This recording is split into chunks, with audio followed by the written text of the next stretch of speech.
All right, so we got recording started, and I guess this is how it's gonna work. So I'm recording on my end, and then I'm gonna do the chopping and then the uploading. So hopefully I can get that done today on this. But we needed to do an ad hoc first official Angry podcast for you because the New York Jets continue and the Chicago Bears continue in the playoffs because they beat the New England Patriots, or as I call them, the Great Triots, as we call them on Kissing Susie Colbert, the Great Triots. But I'll let you have the floor since I'm not that upset because I like the Jets. I don't like the Patriots. So go ahead. Yeah, I know you like the Jets, so this is difficult, Go but ahead. No. This is the thing. This is the thing. I'm gonna let you have the floor, and I'm gonna ask you maybe some questions or maybe provide some opposition. First of all, did you see the Bart Scott the interview with Sal Palantonio? I have not watched it. It's I heard about it. it's pretty hilarious. I took the best screen cap and made it my Twitter background. Tiled it already. It's Bart Scott looking into the camera, and Sal Palantonio has like the biggest like grin. It's just like he knows this is gonna be like pure gold that's gonna be played like 500 million times on ESPN this week. So, um, a mouthy team the Jets are, and they mouthed it and they backed it up. And Tom Brady was missing people, and he was missing Randy Moss. So, all right, I'm gonna get out of the way, Gray, and go ahead.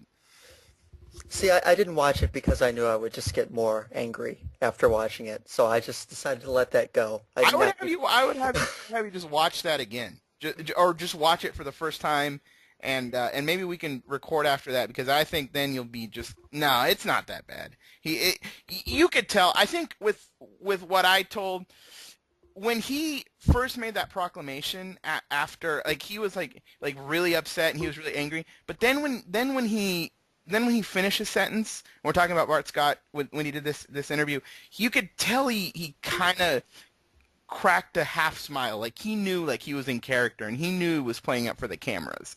But I, I I don't buy that he was like completely angry, but he certainly made it seem that way, and he even brought up statistics, which always interesting for people to bring up statistics because either they're for losers or they're to make your winning argument. So okay, See, I'm gonna stop that. I'm gonna let you go ahead. see, I was. It was really frustrating to watch the Patriots in the fourth quarter, especially that 6 minute drive that ended in nothing. Yes, It's the Donovan McNabb special in the Super Bowl, me yelling at my TV screen various obscenities with 15 people here. Why are they taking forever? Why are they running Danny Woodhead? It was just, it was it was like they thought they were up by 10 and not down by 10, yeah. and I felt like I was going to throw things. Because you have, I know that Tom Brady was not having the greatest game in the world, but he is still Tom Brady. And there are a hand less, you can count on less than one hand, if any, quarterback that you would take in a game like that. He's won in the playoffs, and you're running the ball. It was beyond frustrating to watch for me. Yeah, I mean, you talk about his first two Super Bowl performances. Those were his big comeback performances, and obviously they were in the biggest game against the Rams, and then against the Carolina Panthers to get that game-winning field goal. But he didn't do it against the Giants, and he really hasn't done it in any other playoff game. I remember when they lost to the Colts, they in the I think it was the 2007 AFC Championship, they Peyton Manning scored the winning touchdown with Joseph Addai running it in, and then he couldn't provide the answer with a minute to go. So this isn't. Tom Brady will forever have those images, and will forever have that history about him. But he hasn't won in the playoffs in quite a while, and to lose in the first game at home, Oh number yeah, one seed. oh yeah. I know he has not won, but if it's me, I would go with him. He's done it before, and I know he has not gotten it done in several years now. But really, I think it's a better bet than running and running and running and burning the clock, and you're down 2 scores, but it seems like you're wasting. And of course, they didn't even score, so No, they didn't. They went for on fourth down, and their receivers came up small. I bet Seattle was thinking kind of like what people were thinking about when when they shipped off Randy Moss to Minnesota. I bet Seattle was like, "Ha, we got you for a pick for Deion Branch. You didn't do anything in the playoffs." Anyway, I want you to just make your haters case against the Jets, and I might make mine against the Bears, but I just want you to make your haters case kind of before the game. I understand you're upset at the Patriots for not coming through, but and I'm not going to be angry at all, so just go ahead and just lay it out there. First off, Mark Sanchez in his current iteration. I mean, he's got years to go. He's young. He's got a ways to go. But right now, he is a mediocre quarterback. Mm-hmm. Last week, he was overthrowing everybody. He was shaky everywhere until the very end, and when they had that one drive, which is kind of like today, but he's shaky. He does not inspire much confidence. You can tell that sometimes the Jets are scared to put the game in his hands because they don't completely trust him. Mm-hmm. Really, the thing that bugs me about the Jets is that they have a good team. Don't get me wrong. But they pulled out a few games this year that I don't even know how. Oh, absolutely. They are the luckiest team in football. Well, let's go through them. Let's go through where you think the case was made. The first game that comes to my mind without looking up, and I am looking at their schedule now to refresh my memory. Yeah, I'm going to look up the Bears schedule too, and the Jets. But the game that I remember, well, there's two games that come to mind. The first game is the Texans game. Well, that was kind of the end of the little run. Before that, you had the Browns game, and I think before that, you had the Lions game. Right. So those were the three. I think those were the three in a row. Yeah, I'm jumping right in the right at the end of it here, but it's just, they seem to, like, I don't know if you want to call it the mark of a good team or whatever you want to call it, but they seem to find the miraculous, unlikely play when they most need it. And I call it there's a major degree of luck involved. Okay, so the first game, actually, if you want to start out, the first game that people kind of point to is Week 6 against the Broncos, where they get the pass interference penalty where Mark Sanchez just basically threw it up, and I think it was Santonio Holmes got a PI call right near the goal line, and then LT scored the touchdown.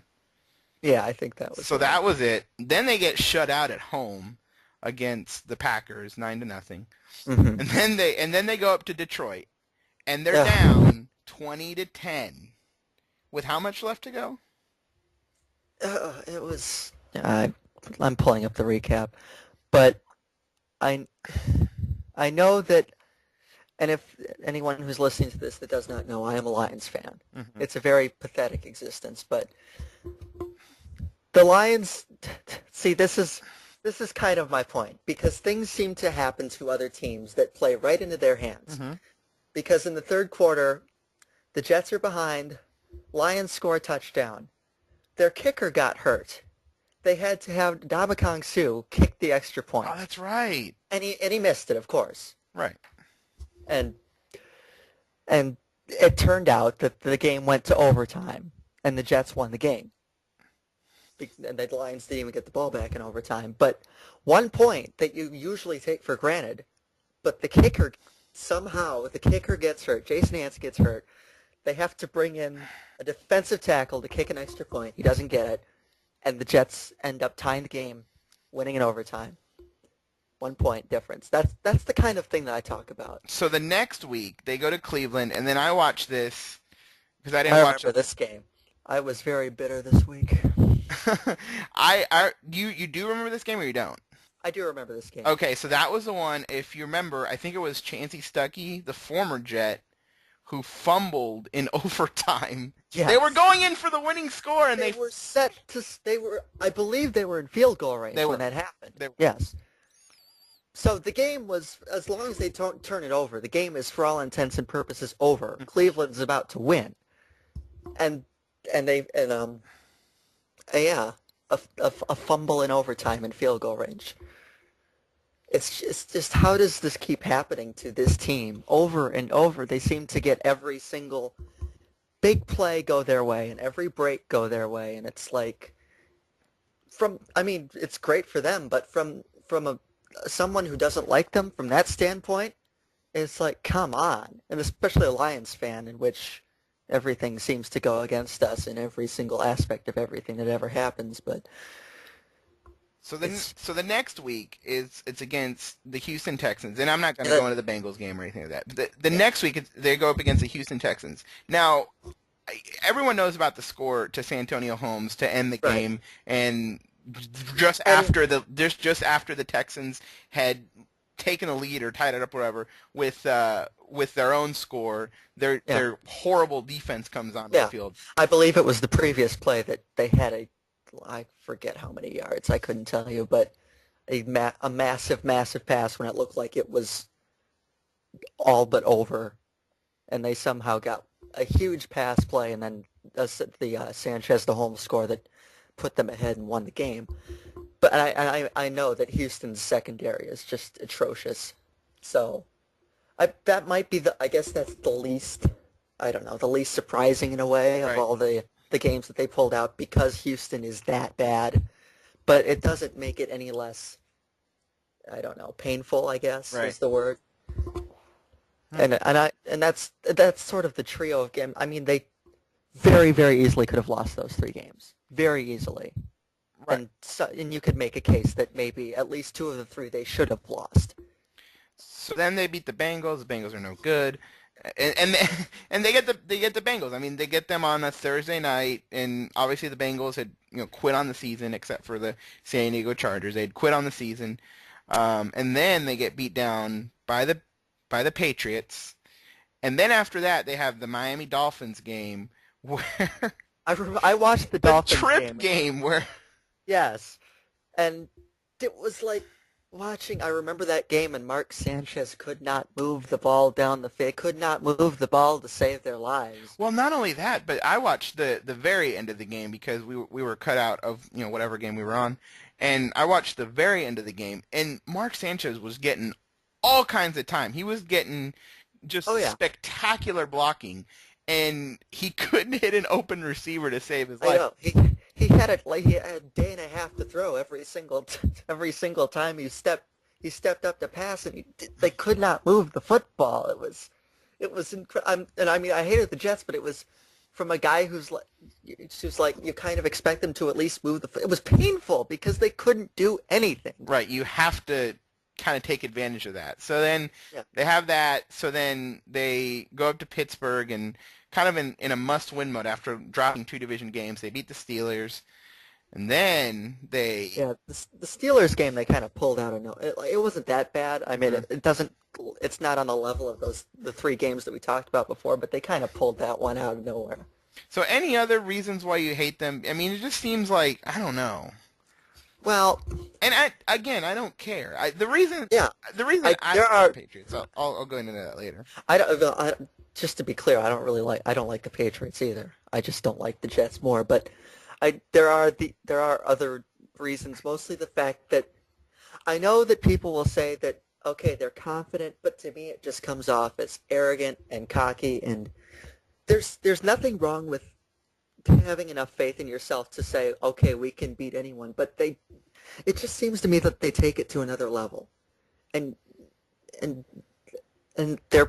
mean, I guess the trash talking in the last week, which got ridiculous. I mean, Bart Scott, we talked about Bart Scott. He's threatening to Wes Welker's Wes Welker's career is numbered and stuff like that. It's just, I mean, I know they're probably not being completely. I think I know they hate New England, and rightfully so, because New England has been a thorn in their side forever. But it strikes me as over the top and a circus, and I shouldn't complain because they backed up their talk, and I guess at the end of the day that's what you have to do if you're going to say that, or else you're just going to get ridiculed. But It's like a circus to me, and to be quite honest, I'm tired of them. So you're gonna end up cheering for the Pittsburgh Steelers then? I I hate the AFC Championship so much. It, I hate Pittsburgh. I hate Pittsburgh a lot, hmm and I, I don't know what I'm gonna do. I have this thing that I call the meteor game, and you hope that a meteor just comes down during the game and just that's the end of that.